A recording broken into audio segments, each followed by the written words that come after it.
کہیں بھی کوئی بھی عالم دین یہ آیت پڑھے یا آپ خود پڑھیں تو کم از کم ایک مرتبہ جو بھی آپ کو درود پاک یاد ہے تو وہ پڑھ لیا ہے۔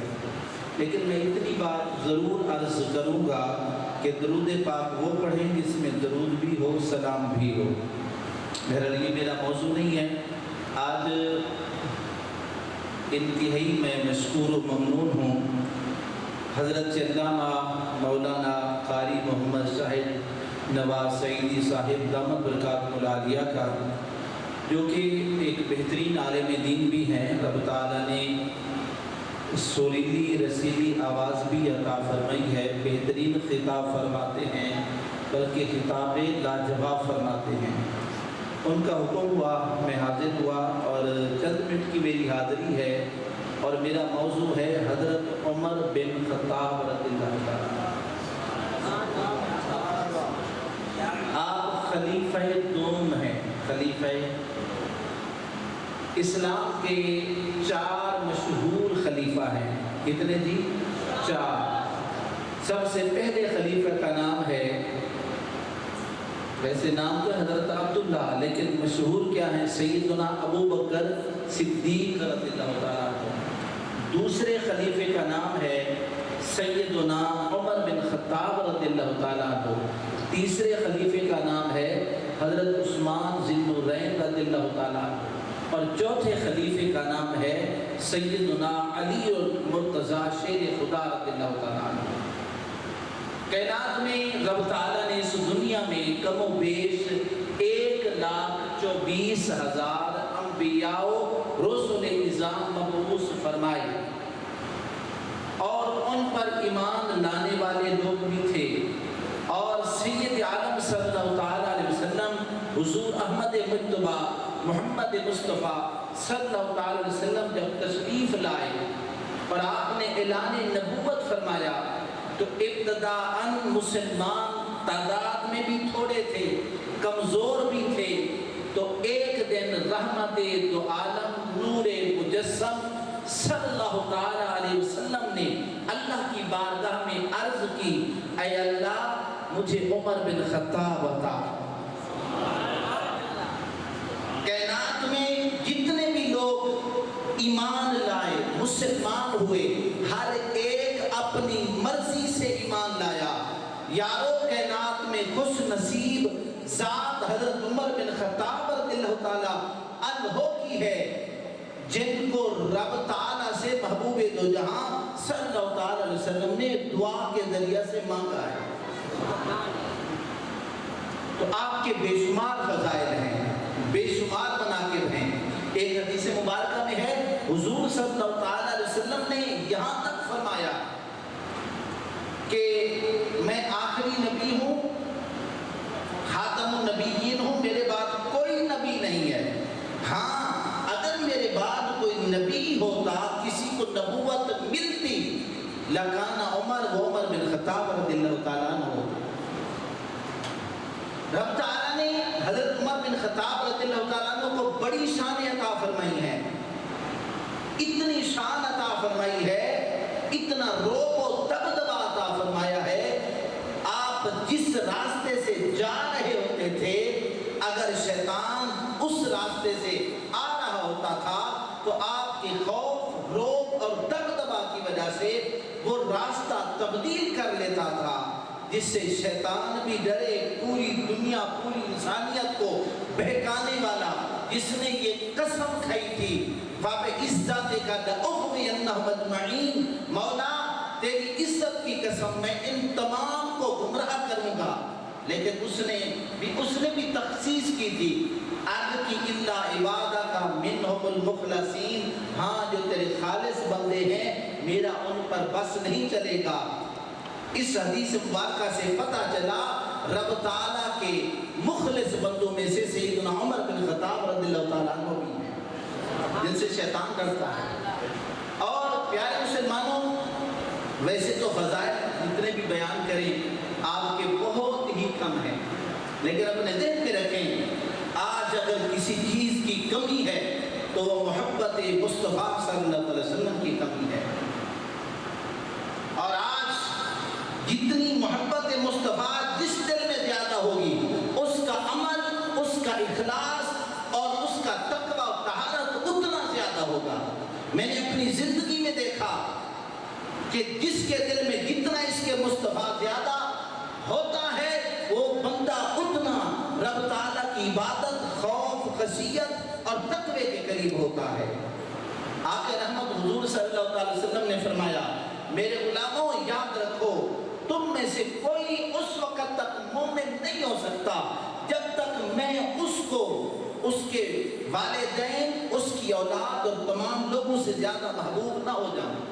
سیدنا عمر بن خطاب رضی اللہ تعالیٰ عنہ نے عرض کی، اے اللہ کے رسول صلی اللہ علیہ وسلم، آپ مجھے میری اولاد سے بھی زیادہ محبوب ہیں، والدین سے بھی زیادہ محبوب ہیں، تمام لوگوں سے بھی زیادہ محبوب ہیں، لیکن مجھے آپ میری جان سے زیادہ محبوب نہیں ہیں۔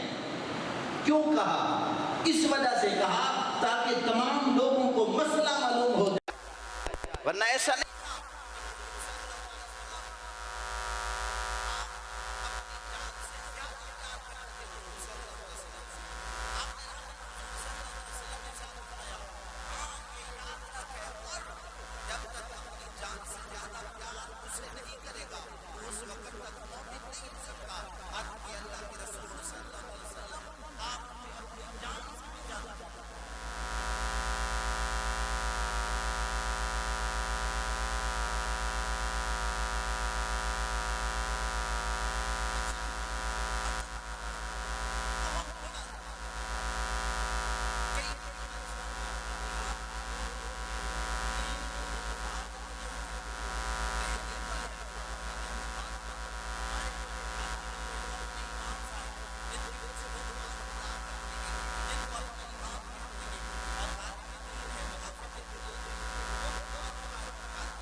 سیدنا عمر بن خطاب رضی اللہ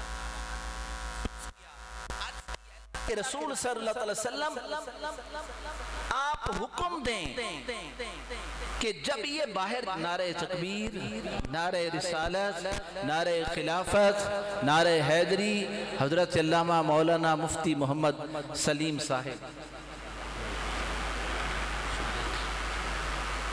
آپ نے عرض کہ اللہ کے رسول صلی اللہ علیہ وسلم انہیں ذرا آپ حکم دے دیں کہ یہ پردہ کر کے جائیں. تو رب تعالیٰ نے آیت قرآنی نازل فرما دی. فرمایا یا ایھا النبی قل لازواجک و بناتک و نساء المؤمنین یدنین علیہن من جلابیبہن.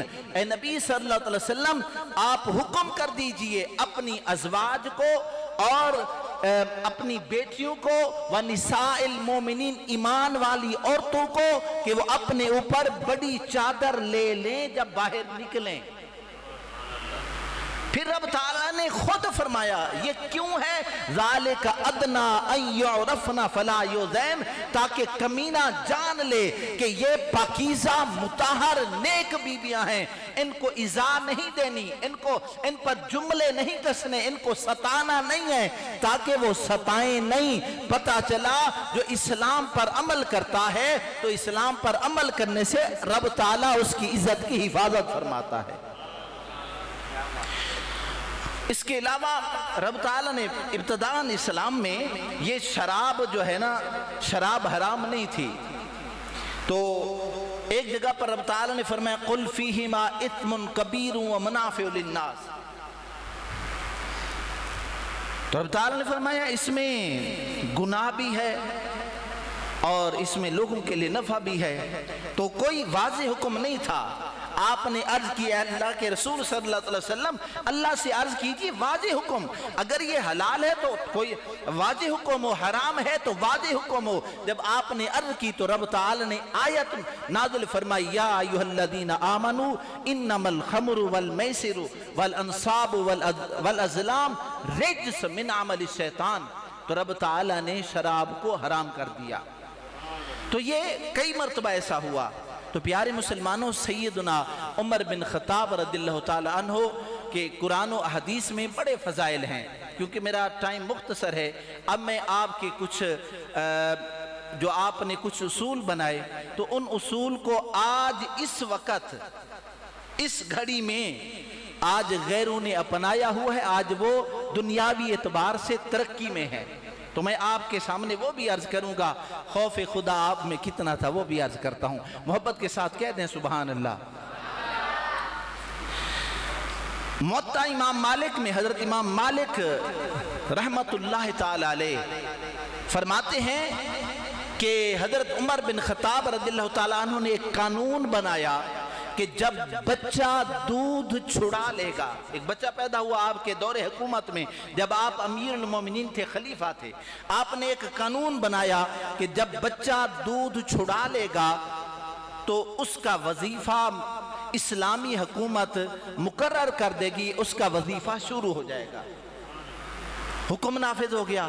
یہ جو بھی دودھ چھڑواتا اس کو وظیفہ ملنا شروع ہو جاتا. آپ ایک رات گشت فرما رہے ہیں، ایک گھر سے بچے کے رونے کی آواز آتی ہے. دروازہ کھٹکھٹایا، پوچھا بچہ کیوں رو رہا ہے؟ اسے نہیں پتا تھا ہماری اس ماں بہن بیٹی کو کہ دروازے پر ہے کون. کہنے لگی بچے کا دودھ چھڑوا رہی ہوں. وجہ پوچھی، فرمایا کیوں چھڑوا رہی ہے؟ خاتون کہنے لگیں، ہماری ماں بہن بیٹی کہنے لگیں حضرت عمر بن خطاب رضی اللہ تعالیٰ عنہ نے یہ قانون بنایا ہے نا، جب بچہ دودھ چھڑا لے گا تو اس وقت اس کا وظیفہ مقرر کیا جائے گا. میں اپنے بچے کا زبردستی دودھ چھڑوا رہی ہوں تاکہ میرے بچے کا وظیفہ شروع ہو جائے. آپ بڑے رنجیدہ ہوئے اور فرمانے لگے عمر تیری وجہ سے کتنے بچوں کا قتل ہوا ہوگا، اس طرح سے کتنی ماں نے اپنے بچوں پر ظلم کیا ہوگا. آپ گئے، حکم جاری کیا، آج کے بعد جیسے ہی بچہ پیدا ہوگا اسی وقت اس کا وظیفہ شروع ہو جائے گا. آج اگر آپ جرمنی میں چلے جائیں، آج اگر آپ UK میں چلے جائیں، آج اگر آپ فرانس میں چلے جائیں، یورپین ممالک میں یہ قانون ہے، جب بچہ پیدا ہوتا ہے اس کا وظیفہ شروع ہو جاتا ہے.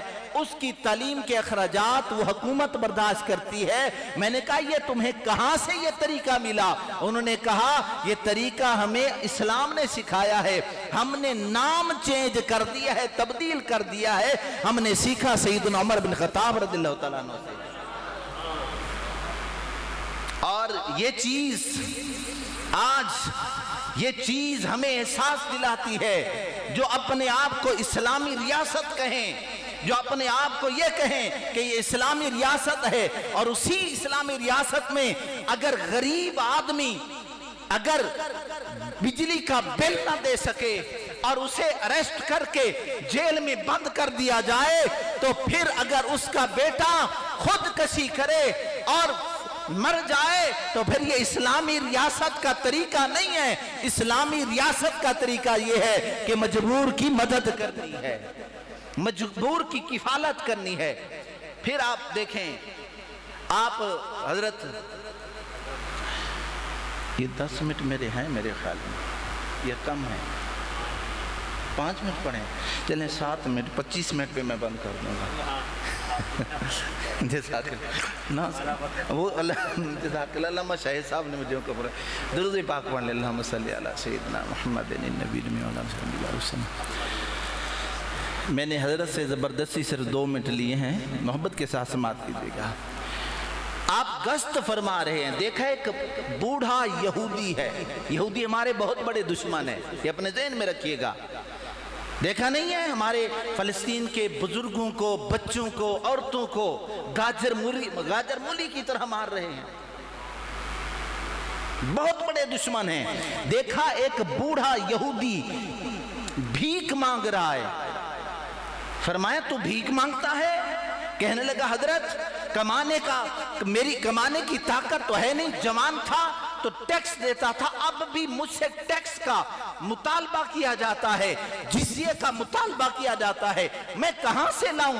میرے علاوہ کوئی اور چارہ کار نہیں ہے۔ فرمایا تو گھر چلا جا، اور حکم دیا جب کوئی بوڑھا ہو جائے تو پھر اس سے ٹیکس لینا نہیں ہے، بلکہ بیت المال سے اس کا وظیفہ مقرر کر دیا۔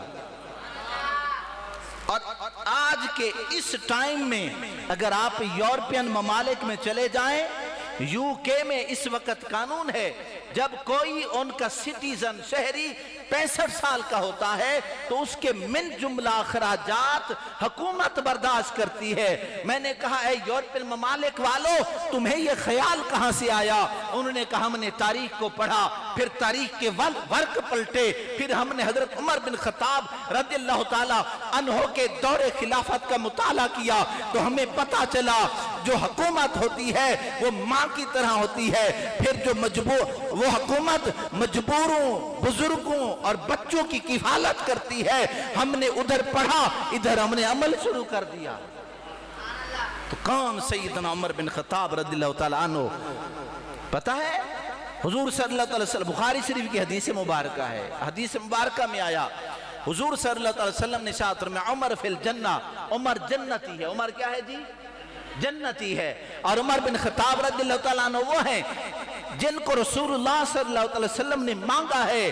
جب آپ قرآن پاک کی تلاوت کرتے تو کئی مرتبہ ایسا ہوا جب آپ یہ آیت تلاوت فرماتے اِنَّ عَذَابَ رَبِّكَ لَوَاقِعٌ، تو آپ اتنا زار و قطار ہوتے کہ آپ زمین پر گر پڑتے تھے۔ اور جب آپ سورۃ القاریہ کی تلاوت فرماتے نماز میں تو ہچکیاں بند جاتی تھیں۔ اے عمر بن خطاب رضی اللہ تعالیٰ عنہ، آپ تو جنتی ہیں، روتے کیوں ہیں؟ آپ نے فرمایا میں قرآن پڑھتا نہیں ہوں، قرآن بھی پڑھتا ہوں، سمجھ کر پڑھتا ہوں۔ مجھے یہی سمجھ آتا ہے جہاں پر رب تعالیٰ کے عذاب کا ذکر آتا ہے میں کہتا ہوں اے عمر کہیں تیرے بارے میں تو یہ نہیں ہے، اے عمر تو جنتی ہے۔ وہ فرماتے ہیں ہاں ہاں سب کچھ ہے، لیکن میں اللہ سے ڈرنے والا بھی ہوں۔